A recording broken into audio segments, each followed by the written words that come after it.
Hello दोस्तों, कैसे हैं आप सब। आज की हमारी कहानी है बहू बनी बावर्ची। बहुत ही अच्छे मालपुए बनाए हैं आरोही ने तो आते ही रसोई संभाल ली। आरोही की सास आरोही के हाथ के बनाए खाने की तारीफ अपनी ननद के सामने किए जा रही थी। शादी के बाद पहली बार तुम्हारी बुआ सास रहने आ रही हैं। उनकी खातिरदारी में कोई कमी मत रखना, आखिर वो इस घर की बेटी हैं। जी मम्मी जी, मैं ध्यान रखूंगी, आरोही ने ये कहकर कमर कस ली। संयुक्त परिवार में पली बढ़ी आरोही किचन के काम में शुरू से कमजोर थी। पढ़ाई लिखाई के साथ उसे पेंटिंग बनाने का भी शौक था। जब से शादी होकर वो ससुराल आई थी, सबकी फरमाइशी पूरी करने की कोशिश करती थी। शुरू में उसे सब अच्छा लगता था, पर जब वो अकेले ही रसोई में लगी रहती तो उसे अखरने लगा। मायके में माँ और छोटी बहन भी बराबर से मदद कराते थे। कोई भी डिश बनानी होती तो चाची ताई सब मिलकर बनाते थे। यहाँ भी सास ननद है, पर कोई रसोई में आती नहीं थी। उसे लगने लगा था इस खाना बनाने के अलावा उसको और कुछ काम नहीं था। शादी के कुछ दिनों बाद ही सास ने फरमान दे दिया कि सुबह जल्दी उठकर नहाकर रसोई में लग जाए।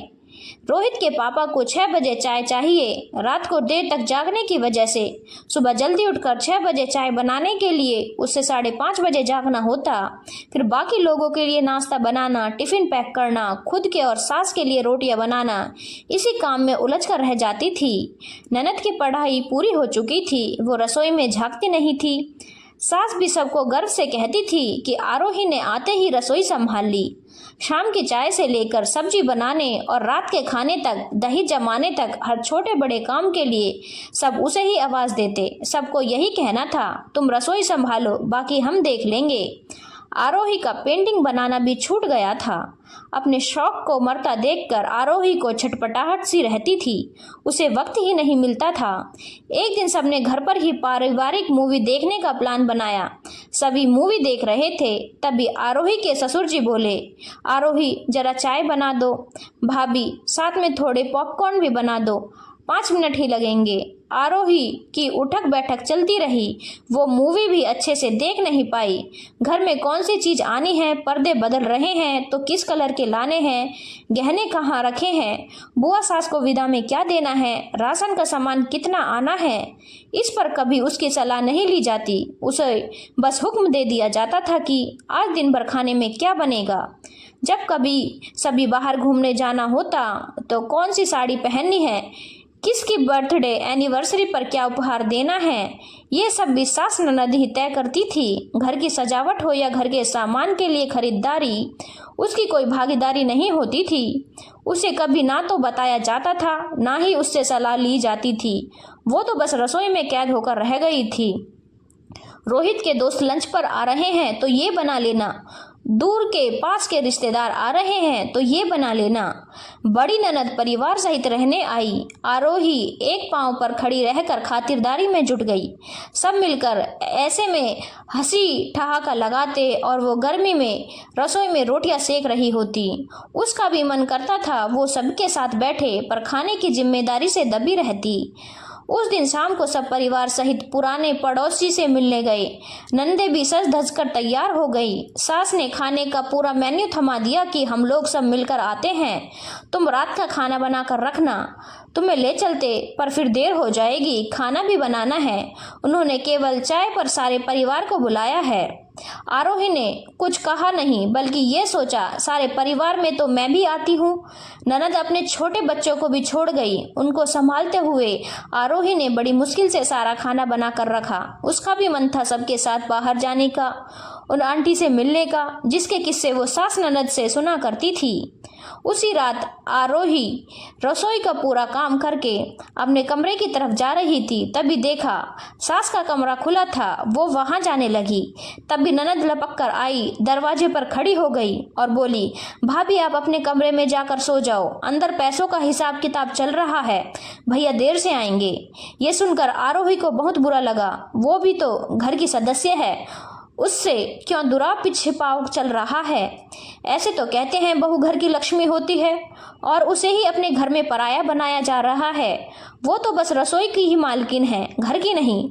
उसका भी बड़ा मन था सबसे बातें करने का। फिर कुछ सोचकर वो जबरदस्ती अंदर चली गई। उसको देखकर सब हक्के बक्के रह गए। रोहित ने आंखों से इशारा किया और जाने को बोला, परंतु आरोही टस से मस नहीं हुई। सास ननदों के मुंह बन गए। आरोही, तुम थक गई होगी, जाकर सो जाओ, यहाँ तुम्हारा कोई काम नहीं है। सारा परिवार यहाँ बैठा है तो मुझे भी यहीं सबके साथ बैठना है। आरोही हक से बोली। आरोही, सुबह बड़ी दीदी जाएंगी उनके ट्रेन के सफर के लिए, तुम्हें खाना भी बनाना है। खाना खाना और बस खाना। मुझे आप लोगों ने बस खाना बनाने के लिए लाए हो। घर के सदस्यों के साथ मैं बैठ नहीं सकती हूँ। दोनों दीदी बैठी हैं, मैं यहाँ नहीं बैठ सकती। मैं भी इस घर की सदस्य हूँ, मुझे अलग से ये परिवार नहीं है। मैं भी अपना घर छोड़कर आई हूँ, बराबर सुख दुख की साझेदार हूँ। आखिर बहुओं को घर के आर्थिक मामलों में क्यों शामिल नहीं किया जाता? सिर्फ रसोई की ही जिम्मेदारी जिस विश्वास से दी जाती है, तो बाकी जिम्मेदारी क्यों नहीं? आपको बहू नहीं बावर्ची चाहिए, जो बस आप लोगों के इशारे पर सुबह दोपहर रात खाना बनाती रहे। मेरा मन भी करता है बाजार जाने का, कुछ घर के लिए सजावटी सामान लाने का। शादी के बाद रसोई की जिम्मेदारी तो बड़ी जल्दी सौंप दी जाती है। आप लोग ये भी नहीं सोचते, शादी से पहले जो लड़की माँ के सहयोग से खाना बनाती थी, उसे अकेले ही सबके लिए खाना बनाने को कह दिया जाता है। फिर खाने में मीन मेख भी निकालते रहते हैं। उसे घर के बाकी जिम्मेदारी नहीं देते, उसे अपने लिए कुछ करने नहीं देते, उसे अपने लिए वक्त नहीं देते। शादी के बाद क्यों रसोई की ही जिम्मेदारी बहू को मिलती है, जबकि वो इतनी बड़ी जिम्मेदारी उठाने की एकदम से आदी नहीं होती? घर की सजावट और बाकी जिम्मेदारी से वंचित क्यों रखा जाता है? किसी मामले में कोई सलाह क्यों नहीं ली जाती है? रसोई में आते ही सौंप देते हैं, घर सौंपने में सालों लगा देते हैं। आरोही ने एक सांस में अपने मन का गुबार निकाल दिया। सभी सुनकर शर्मिंदा हो गए। रोहित को भी अपनी गलती का एहसास हुआ। जब से आरोही आई है बस किचन में ही लगी रहती है, इसीलिए वो उसे वक्त नहीं दे पाती है। इसी कारण वो पेंटिंग भी नहीं बना पाती जो उसका शौक है। सबने मिलकर ये तय किया कि कल से सास ननद भी किचन का काम करेंगे, ताकि आरोही को अपने लिए और रोहित के लिए वक्त मिल सके। घर सबका है, खाना सबको है, तो एक ही इंसान क्यों रसोई घर में लगे? सबको अपने अपने काम शौक पूरे करने का हक है। सास बीमार हो, कोई दिक्कत हो, तब तो बहू का फर्ज बनता है वो सास और परिवार की देखभाल करे। अगर स्वस्थ हैं तो दोनों मिलकर माँ बेटी की तरह मिलजुल कर रसोई का काम चुटकी में निपटा सकते हैं।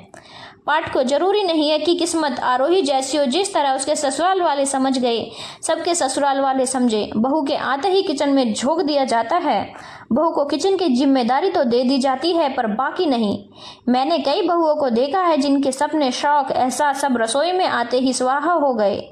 उसके नियमित दिनचर्या में से रसोई के कामों के अलावा कुछ नहीं आता। जो एकल परिवार में रहती हैं वो अपने लिए वक्त निकाल कर कुछ कर जाती हैं, पर जो संयुक्त परिवार में रहती हैं वो बस खाना बनाने में लगी रहती हैं। ये मेरी निजी सोच है, मैंने ऐसा अधिकतर देखा है। बहू के आते ही सास किचन से संन्यास ले लेती है। अगर वो छोटी छोटी मदद भी करे तो बहुओं को अपने लिए वक्त मिल सकता है। वैसे भी कहते हैं औरतों की आधी जिंदगी रसोई के कामों में चली जाती है। कुछ औरतें आर्थिक रूप से मजबूत होती हैं, वो खाना बनाने वाली रखती हैं, पर सभी नहीं होती। धन्यवाद दोस्तों। अगर आपको कहानी अच्छी लगी हो तो चैनल को लाइक, शेयर और सब्सक्राइब करना ना भूलें।